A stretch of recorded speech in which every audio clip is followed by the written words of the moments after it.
Welcome back, my friends. This is My Favorite Mortgage Podcast. I'm Jaimie Booth, a licensed loan officer here in Arizona. And today we have a very, very special guest. Like, you get double very, because we have our newest addition to our team, Miss Hailey Ameigh. Thanks for having me. Welcome. She is a fellow loan officer with me here at Nations Lending. And is this your first podcast? Oh, yeah. All right. Well, you know, that Little happens a nerves. lot. Don't be nervous. Don't be nervous. We usually just kind of chit chat, get to know each other. I know that there are some things that we have as a hot topic. And before we get started, I just want to know if you had heard, or Joe, if you had heard about the company that makes yardsticks. No. They're not going to make them any longer.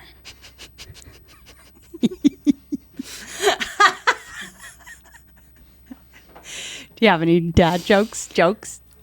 I only have one, and it's from a movie. So there's a mama tomato, a papa tomato, and a baby tomato, and they're trying to cross the street. And the baby tomato starts falling behind, and so the dad goes back and says, ketchup. And smashes them. Yeah. Pulp Fiction. Pulp Fiction, yeah. That's the only dad joke I have. And now I'm imagining that scene where she had Yeah. just gotten the shot in her chest, and Yeah. she was a hot mess. Yep. And she's all, Papa Tomato. Yep. Mama. All right. Okay. The only one I got. Well, let me ask you this. Before we get into our episode, I saw a few funny videos, and I thought about just corporate life and our successfully adulting life. What are some of your corporate jargon icks? Corporate jargon icks. Let's get. As per my last email, Ooh, that's such a little. yeah, that's a good little twist. Yeah. That's a major bitch who writes Right. that per my last email. Per my last email, my favorite thing is to put things in bold lately. Yeah. Yeah. I got a text message that was in bold. I can do that. I didn't know that. It was just this That morning. might be an iPhone thing. It might be. You know, iPhone things are a lot better. I'll always bust her chops about the Android. Android for life. No. What's another corporate jargon ick? I guess when people don't pick up the phone and they'll only talk through Teams. That drives me insane. Oh, have you been experiencing that? Not here, but just Just in in general. general. It's like, okay, Just pick up the phone. Just pick up the phone. Yeah. Just please pick up the phone. Like, it'll take 2 seconds, or like they won't respond to an email. Yeah. But they will only respond to Teams. In Teams. Teams has taken over everything. Yeah. Like, everyone wants like the little AOL instant chat. Yes. And everyone's excited for that. But I'm like, we still have emails. I do like to stalk to see Who's if- online? Yes. Who's online? How long they've been gone? Oh, I will do that. They've been do. gone for 8 minutes. But my email was sent 3 hours ago. Right. See, I do that too. I do that. I see who's green. I still will message when I see red, because I know if I block out like this podcast, go ahead and still ping me. I'm red, but I'll see it. I probably am an ick because I will still try to call. Even though you see red. Even though I see red. I'm like, it's just a color. But the yellow, man, it'll say out. But it also lets you know who was working over the weekend, because it'll be gone for 72 hours. For sure. And I'm just like, the whole weekend, I feel like Sundays are the hot day for everyone to call. Yeah. Sundays have been my day. It's been kind of busy over the Yeah. weekends. Like, we've had some really nice weather and open houses. I'm always a fan of them. Like, Yeah. I am a huge advocate for open houses. And it's been really nice before it gets so hot that we don't want to do them. I think it's hot today. Is Today? It, Oh, yeah. Are we going to break 100? I don't know. It feels hot. I walked outside this morning. I was like, this is not okay. This is not okay. This is not. Buy me a vacation home somewhere. I don't know where. 2 years ago, we were like 106. Yep. Can't do it. No. Born and raised, but can't do it. One of my corporate jargon icks is when people say just circle back. Yeah. Circle. Instead of saying checking in or something, I'm circling back. And then I imagine them actually spinning. Right. Are you really circling back? You're like, are you doing a full turn? Are you for on the me? ground doing a somersault? They might be. They might be just a little chair spin. Just say something else. Don't say circling back. I also was watching about the best sign-offs okay. of emails, and I've recently changed mine. What is I yours? had mine forever, like thank you or sincerely. But it turns out those are not the best sign-offs. The best one is best. Mine is usually best. If I sign off, it's best. Had no idea that was the most popular one and the most professional. Just the word best. Just best. Never used that before. Just best. So now I changed all my signatures to say best. Like this is the best mortgage podcast. All right. Well, that's enough for now, but let's get into our episode. Miss Hailey Ameigh, you recently have made the move over to a loan officer, and you were in the mortgage realm, and you did... I was doing marketing and business development for 8 years. 8 years, but didn't ever structure a loan or price it, and you made the leap of faith to go out and start making it on your own. And it does take, it takes some thick skin because you were in a nice, like, salaried position. Yeah. And then it goes over to feast or famine. Right. How has that transition been? So for me, it's been nice because I like flexibility and it's motivating. So for me, I look at it as like, okay, like it's time to get moving, do my job, start making calls. So it feels like I have more control now than when I had, an hourly or salary job because it's up to me.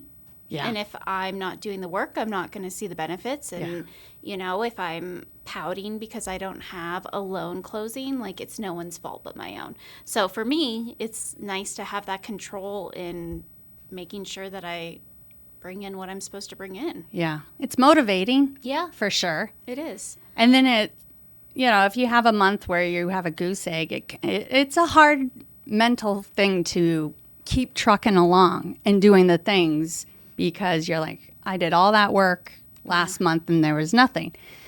Because our reward sometimes takes 6 months, 3 months. Yeah. Or 1 day and then they're ready to go. Yeah. So you never know. A year, 5 right, years. Yeah. You never know, but you have to continue to do Yeah. the activities daily. And I've seen you do that. No doubt. You are probably one of the hardest new loan officers I've seen in a long time. Like you do a newsletter, you're doing open houses, you're doing, you're part of a non-charity, a non-profit charity. Women's Council. A non-charity. Guys, I need more coffee. Yeah. So you're doing the activities that are going to get you in front of people just to have the conversation. Yeah. So I'm so proud of you. And I think the biggest thing that's helped me with the transition is I did the groundwork for years. So I built relationships in the community. I've been involved in the community.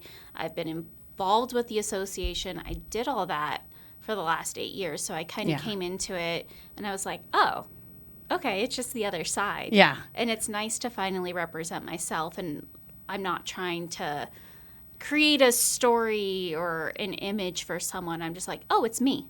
Yeah. And I'm happy with that because I have been putting together classes and so much information for realtors, but it was always me kind of putting everything in a bow for someone else. And I'm like sitting in the back of the classroom. I'm like, actually, this is how an assumable loan works. Or this is how this works because I did all of the research and I was so involved with people like Patty with CIC Tucson. So I was like, it's coming out. She's been on our show. Yeah. So, I'm really excited to see what happens with this career change. Yeah. Well, you're doing great. I think it was just within a few weeks of like really getting in, you booked your first loan. You had your first closing for buyer moving into town. And they were the sweetest, most amazing people. Yeah. Oh, I love them. That's the feeling. Yeah, I was so excited. That's the best. Like all the crap we deal with, and guys, probably you guys don't really see what we deal with, the pressure and the stress.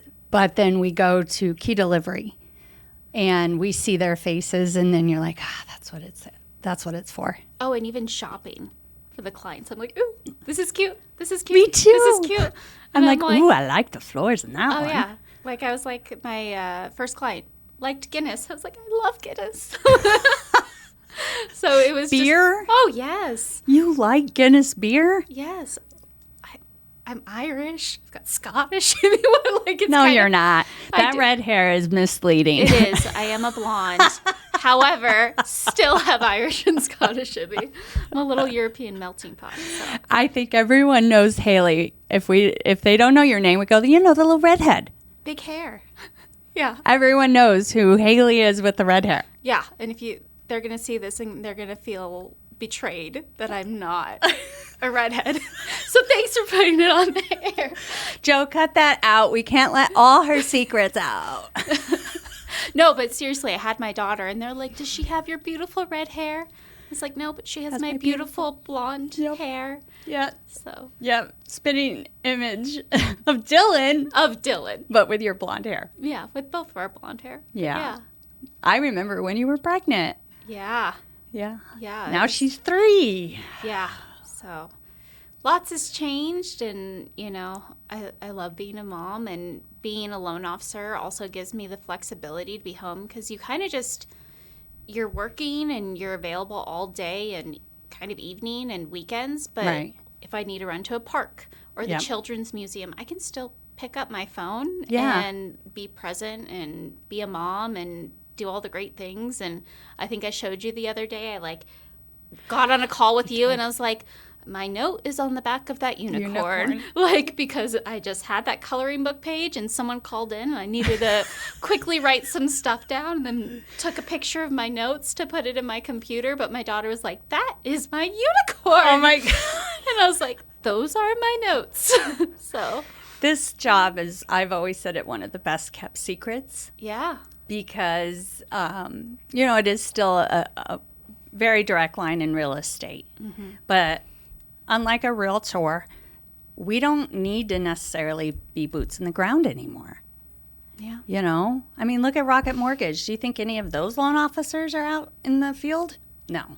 Yeah. So this, digital world has freed up our life. Yeah. Even prior to COVID, I was dedicated going to the office, and now it's going to Italy and working from my phone. Or being in a cafe, and I feel like I run into different people all the time. I have more conversations by sitting at cafes because I'm just a social person. And so I'm like, oh, I love your dog and this and that. And then, I probably talk to at least a dozen different people every time I go sit anywhere. So yeah, I love it. This is the best job in the world. Yeah. This is all I'm going to do. I like it. All right. There is a topic that we wanted to bring up for our episode. Something that is very common, especially where we live. We live in southern Arizona, where we have 300 plus days a year of sun. So, and we've talked about this before, but I think we need to reiterate solar. Yeah. Solar in the world of mortgage it's just one more hurdle. Yeah, could break the deal. It can. And I find it to be so hard for realtors as well, as a listing agent or even the buyer's agent, because it's the perfect house for the buyer, but the solar puts them over. They can't do it.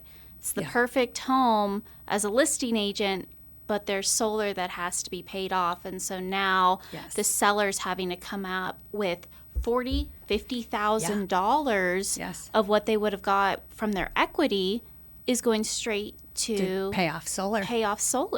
And so I think, how do you even price homes right now to take into account that you have to pay off the solar. If you want that buyer Right. to qualify. Right. There's two big differences. There are solar loans and solar leases. And in my preference, a solar lease is easier to work with. A solar loan, I just had this about 7 or 8 days ago. It was with a company that has a solar loan. So the buyers love the house. This is their house. They loved everything. They needed to assume the solar loan. Borrower 2 received the email and applied and was declined. Right. Now what? We had to go to borrower 1. Yeah. If borrower 1, and this was someone who was already approved, we're, in past inspections, right? We're past appraisal, which you get no value on solar leases or solar until that loan is at zero balance and you own that. So there's no value in the price of your home. And so we had to go to borrower 1. Thank God she was able to. But this is not the first time. This was literally within the last 10 days. I've had multiple times that the solar loan could not be assumed where I can get them a mortgage because it's different. It's a regular bank. It's like, and they have different rules. Yes. So if your loan has reached certain capacity or if they've paid off a certain amount, there's a million rules. When I went to sell my first home, I was at pretty much 5 days before closing. Yeah. And the buyer was like, oh, I called the solar company and they won't let me assume the loan if it's at X amount. And I had to pay additional money. Oh, did you? Because I was like, I want this to close. I don't want to deal with this anymore. Yeah. And so I paid more money that, it wasn't negotiated during the Binzer. It wasn't during, there were so many other points of discussion. But I was like, we are at the finish line. I'm not going to, What a horrible experience. Right. And not because of only solar. that, they do such a great talk when they're in your house. Oh, they're good salesmen. They're so good. They should come do mortgages. They should. Because they're telling you things like, oh, yeah, if you move, just take and move the solar panels to a new house. And, so, yes. I didn't know they said that. They said that. And I was like a young 20-year-old at the time. Yeah. And I was like, oh, okay, seems simple. Oh, the tax Right. breaks. Are just all the tax wonderful. break. Yeah, which the tax breaks have changed dramatically, so people aren't getting as much credit for them anymore. I don't think that it can be transferred either from one. Well, here's the thing. So if you have to do a roof repair, you have to pay the solar company to come remove your panels. So let's say, like we had that huge microburst last year. Let's say it ruined the roof and some of the solar panels. You'd have to pay separately just to remove the solar. And it was, I think just for my house, it was $6,000 to remove. And then you have to pay to have them reinstalled. And so you're paying, a new roof might cost you 15, 16 grand, but now you have another, 10 12 just to put on the solar panels. And does it how does really that help? Really save you when push comes to shove at the end of the day? You have a solar lease payment or a solar loan payment. Oh, for sure. And sometimes they're $250, $300. I've seen $300. And the biggest thing, so I moved into a bigger tri-level home, and I was like, oh my gosh, my electric bill is so high. I'd already went down the route of solar on my previous home. I'm like, I'm not going to do that. I did budget billing, and it was less than it would have if I got solar. And now, without any risk to the roof. With no risk. No risk when you go to sell. No messing with anyone's warranties on the roof. No ruining anything. Not having to clean them. How many people clean their solar panels? Oh my gosh, I never even thought of that. That's a great question, guys. If you have solar panels, do you clean them? Yeah, do you clean them? Do you have a professional company cleaning them? What about underneath the panels? What if you have a tile roof? I can tell you that in Sahuarita, there's pigeons everywhere. You need to be cleaning your roof. You wouldn't even think about it. And it's just, it gets all stuck in there. So that could, I just feel like it's like this snowball. Yes. Of, I was talking to a realtor the other day, and she said, look, my clients, they've only had their house for 2 years. They had a job change. Okay. They put solar on a year ago. How much? 70? Yeah. 60? 70? It was like $60,000, $70,000. There's barely any equity in the house, and now what do? They've already moved to another state. They didn't think twice. They didn't. How do you know that you're going to move? And I think that's the hard thing too. Like, how do you know that this is really your forever home when you're a first-time home buyer? Right. Because your life changes. Right. I know that there's programs out there that are really pushing to put solar on the home. There's solar companies that are even willing to put the down payment. But a down payment on an FHA is 3.5%. Yeah. It's not, $100,000. And this is like but a then 30-year commitment that you're doing when, if you were looking to sell, or if you were making a move up, or hey, even if you were just trying to rent out your property, now you're making less on your property because you can still only charge the same amount of rent. Right. You don't just say, oh, here's your $300 solar bill. It doesn't work like that. Because they're going to get their own utility bill. Yeah. Wow. So it just creates so many more issues. And I think sometimes, at least in the mortgage world, we have so many different products roll out. And for me, it's been so interesting coming from a marketing background of, do we really want to push this out? Like, what is the advantage to this program for our community, for one, for the actual buyer, for the real estate, for all the realtors? Because what happens for these buyers? Like, how are they being educated on how it works? And does the loan officer even really understand how it works? And are they having that conversation with the client? Right. So with down payment assistance, do they understand that it's a second? Do people even know what that means? Right. Like, how do we have those conversations with people to understand what they're getting themselves into? Because you want a client forever. You want to work with your realtor partners forever. You don't want them to wake up one day and be like, oh, we're looking to sell. We found the perfect house in another state, and we got this great job offer. Oh, by the way, you have to pay back your down payment. Oh, by the way, you also have to do this with your with that. Right. And I just think you have to be very clear on what is going to happen. What they're getting themselves into, and you have to present it to what happens in 5 years when you have to sell. Just always assume they're going to sell. Right. Because statistically you will. For sure. So if you get down payment assistance and you sell, just know that you're going to have to pay this back. Not on all programs. Right. But nowadays it's for the majority. It's a 30-year second lien. Some of them have payments too. And then you say, all right, if you're going to get solar and we're going to put this on, what happens in 5 years? And it's a solar loan. And now you're limiting your buyer pool because they have to qualify for that. Right. And I think that's the biggest thing, because I feel like we're pushing more and more towards a buyer's market, just from what I'm seeing, Oh, it's been good. We've been seeing seller concessions. We've been seeing seller concessions. We've been seeing a lot of price cuts. Reductions, yes. Because we had such a boom in equity a few years ago. And people are like, why is my house not continuing to appreciate that at that level? And so there's so much education that's coming into play right now with pricing your home and what's going to sit and what's going to move. Right. What's the flooring look like? Has it been updated? Because have cats peed on it for the last 3 years? Because a lot of first-time homebuyers that I'm pre-qualing right now, they don't have the money to make the repairs. Right.